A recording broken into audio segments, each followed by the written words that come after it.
Candidato número 2, Reina CU, também está onde o que está passando. Candidato número 2, quem é candidato número 2? Bom, boa tarde. Me chamo CJ Sambo, me tenho 15 anos. Me trabalho na Delphos College, então me tenho muito muito acostumado à minha cultura, me participar em diferentes coisas, e me estava mais chiquito.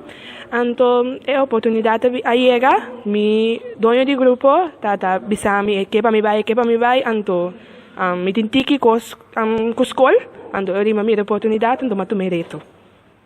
Qual grupo você representa? Grupo Fiona de Futuro. Agora, o que está algo diferente for de outro candidato, não?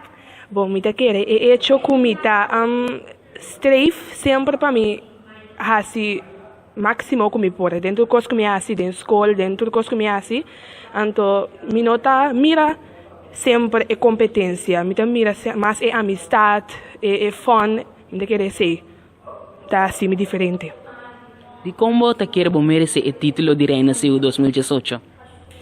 Bom, me tá, maneira bisa, me tá luta opi dura, tá? Porque me tenho opi com essa escola, me tenho tudo isso que começa dia 8, onde acaba dia 16, que me encontra dia primeiro é eleição.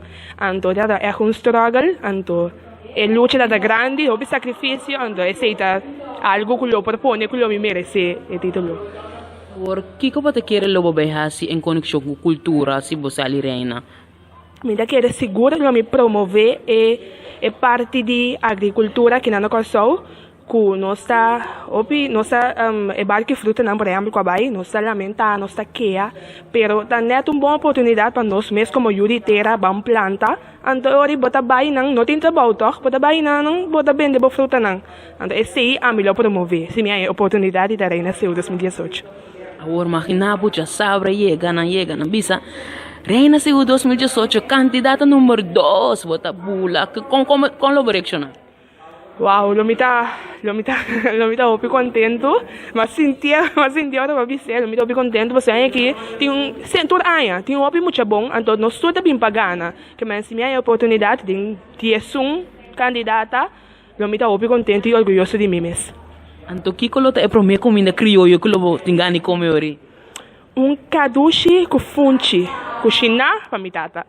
Chiu. Agora, que você bolaste mensagem para a temporada aqui? Bangosa, na minha maneira sempre, então banqueta agora sempre aceita lo que me quer ser dilante a temporada aqui, riba é essência de seu, com o plantamento, da festa de cosecha, de culminação de plantamento, então banqueta que sai da nossa cabeça. Então banqueta riba paia não só é bonita, é o apamento, é cantica não que sai não banqueta agora riba essência.